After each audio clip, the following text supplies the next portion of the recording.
What a Wild Spirit Brings by Lil. Chapter 12. The ritual happened again with Bite Eldani, except this time it was Mitten speaking it.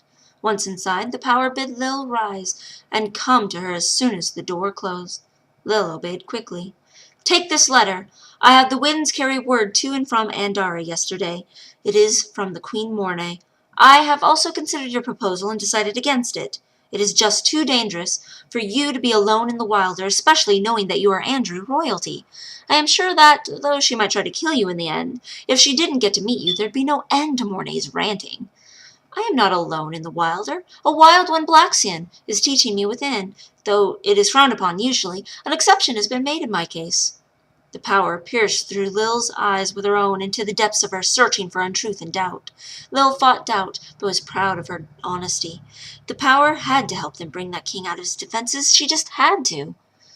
You really do wish to go through with this? You do realize this Tindra of yours could die. She realizes it too, Power, but for the honor to kill the king and end the war, almost any Antho would go to Shalom itself. The Power smiled sadly. Then I shall have him outside in 5 forests, just on the other side of the river, at the center of the wood. He will bring guards, but if she can truly sneak in, tell her to be there the day after next. Thank you, Power, Lil cried, and almost rushed up the stairs to the crystal throne to hug her before remembering this was the Power. The Power looked like she was resolved and regretting it at the same time, but her face firmed, and she told the little brave one to always find allies in water, and to leave crying. Lil was overjoyed, but she shut her eyes and thought of her mother's dying face, so loving, so gentle, and the tears came. The door lifted, and she was sobbing, but she held her head high, with the pride in her tears, like a true Entha. The Haldani behind the desk and Mitten Haldani both showed no expression when she walked out. Mitten followed her out of the room and down the hall. A line of Haldani, in robes each the same color of each of their stones, were walking in a straight line into the room with the desk Lil had left. There was one regal Haldani for each color. They were all old and were all proud. They scarcely looked at the two leaving as they entered.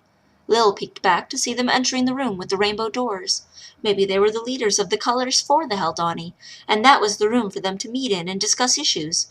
What was the gray-doored room for then? Punishment? Once out of the building, Mitten Haldani asked about the unopened letter in her hand. Lil instantly put it down and in the wrap against her breasts. She did not want anyone figuring out who she was until she knew if her cousin even cared about her or not. Once in her room, alone with Mitten, she ripped it out and started reading it aloud. The Power has written me concerning you, girl, and if you truly are my cousin's child, then I would meet you, as I have written her and said as well. I do not know about letting you just leave, considering it could just be a ploy to get to the throne by other means. I had to fight every other sibling to have this queenship, and I am not about to lose it easily, girl. She said your name is Little Brave One, which is simply absurd. She said you have no desire for the throne, but we shall see. If you are Entha, I doubt the people would accept you as queen anyway, even as Ty's daughter. My daughter is to be heir. She did not say how old you are, but if you are old enough to see her, you must be old enough to understand this letter, and the reason I write it. You may come here with Mitten Haldani when she returns at the end of next month, but do not expect to feel at home until you've earned my trust, girl. And even Mitten, my Haldani council of 11 years, has not fully my trust. You may start earning it by not speaking of your ring or your mother to anyone. The other houses would use you as a pawn in an instant. If you run to one of them, I will have to dispose of you.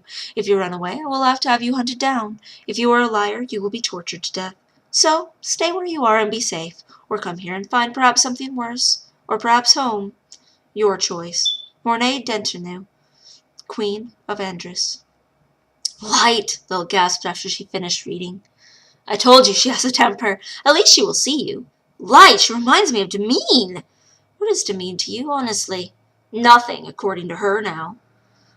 I asked what she is to you, not what you are to her. Honestly, don't know, friend. I just care about her. I don't know. After waiting and finding Lil had no further response, Mitten said, Well, I suppose I will get you some breakfast, since you finished so quickly. She had bad news. You are actually asking me what I came to the Power for. It was worth a try. Lil laughed. Mitten laughed as well, her calm melting for a few moments. Lil knew she seriously wanted to know, but at the same time the woman really was becoming a friend. She liked that. Breakfast was pork cuts with fried eggs, cheese, and spinach. It was very good, and after it, Mitten let her go back to sleep for a while. Lil wasn't used to getting up before the sun any more. Mitten returned a little before midday. Lil met her wearing her Entha leather chest wrap, brown linen puffy pants, and sheer veil Tindra had provided her. Lil dressed in them only, her arms and chest almost completely showing, and her belly also exposed. She was pleased that she actually looked good in it. She had some muscle and was not overly large or overly scrawny. She only had her mother's dagger, but Mitten showed her to the yard, and a table with many daggers of all sorts was there. None were curved like hers, though, so she decided to learn to throw first. "Hail, students and practitioners!" called a man in white mail, same as that as the guards wore. He was about to shout more when he saw Lil and stopped. He walked right to her and looked her up and down. She felt defiance rising in her toward the snobby look in his dark eyes. "Entha, eh? What would you need with training in daggers? Entha invented a whole new way, and a new kind of dagger, like the one you wear now." "I wish to learn the Greenlander way." "You don't look like an Entha. Prove you are and fight me." "I am Entha. I was not allowed combat." "Preposterous! All Entha fight. You're either a liar or, well, a liar." Mitten Haldani stood on her raised bench, where several other Haldani were sitting, and many understudies in all white, and the other sort of students with the hems on color. "She is who she says she is." "Well, then, the word of a Haldani to back you up, eh? Fine, you must have seen some combat at least. Philip is my finest male pupil. Fight him.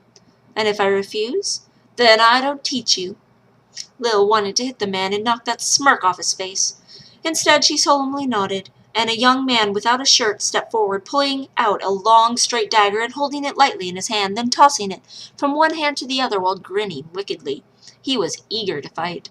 Some of the females at the stands were swooning. Gimp Haldani amongst them, Lil noticed. Lil followed him to the ring in the dirt, and then he walked to one end while she to the other. Out of the corner of her eye she saw Janice and Demeen hand in hand walked up to watch. Were they lovers? She started to choke up and then forced herself to focus. She couldn't allow herself to be distracted. She drew her mother's blade and tried to copy a stance she had seen the Entha use during the battle. It was a crouched, hunchback position. Philip was standing tall, with the knife arm forward, and the other only out from the elbow on. He started toward her, pride and excitement growing with each step, swishing the knife in the air left and right. She remained as she was. He stopped just out of striking range and started circling her. She moved lightly on her feet to remain facing him. Their eyes were locked, his knife swishing and hers still. Then he dove in to stab at her, and she ducked. Once she felt his body over her back, she shoved up, and he fell smashing to the ground behind her, face first, back flipping down. His body plopped to the ground, leaving him belly up, while she turned around and put the curved blade to his throat. He spat in her eye. She fell back, scrubbing the spit out of her eye, in time to feel him crushing into her, knocking her dagger away. He wasn't stabbing her, so it must have lost his too. She snarled, but he was sitting on her, holding her hands down, laughing. And then he did something horrible. He rubbed his cock against her and gave a vicious grin. Something in her snapped as he leaned down, making a cruel, puckered smile, and she shoved her head up and bit him on the nose, bit him till it bled, and he let go, yelping. She kicked him off her and dashed to her dagger. She snatched it up and turned to find him almost to the other end of the ring, grabbing up his knife. She started running around the edge of the circle while he stumbled up. He turned to face her where she had been, but he was too slow to turn his head to track her moving just out of sight, and didn't turn his face where she really was, coming at his side until it was too late. Curve of her mother's blade out, she slashed at his hand, and the knife fell to the ground with drops of blood.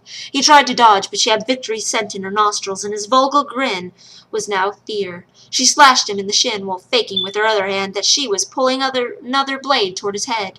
He fell. She kicked him in that cock, and he cried and held it between his legs. She stood up, arms light, feet light, yet planted, head high, then turned away from him like the garbage he was and faced the teacher and the raised benches. The women, the students, the teacher, all of them, even Mitten, were in shock. She felt so proud, she felt so elated, she wanted to beat every student there. She wiped her mother's blade on her loser's hair and returned it to the sheath. I guess you'll be learning here," stuttered the still astonished instructor. She just looked at him like the worm he was to her now and said, "As long as you do not challenge my honor again, you are the one who's learned this day, yes?" His shock faded to calm and acceptance, but he wasn't totally humbled. He nodded and told her in front of everyone that it was as she said. Then he went to help up his best student. A couple of girls with blue hems rushed to heal him, to touch his muscles. The Aldani were all watching her with interest, and Damien's face was a rock. Janice was pulling her arm a little, and Damien realized it, and they left, still hand in hand. Were they lovers? Was she jealous? The first lesson for her was about stance, since hers as an Entha was completely wrong for the Greenlander way of fighting. She found relief from her churning thoughts and all of the things consuming her, in focusing on the ways to fall, which was her second lesson. When it was over, she wished it weren't.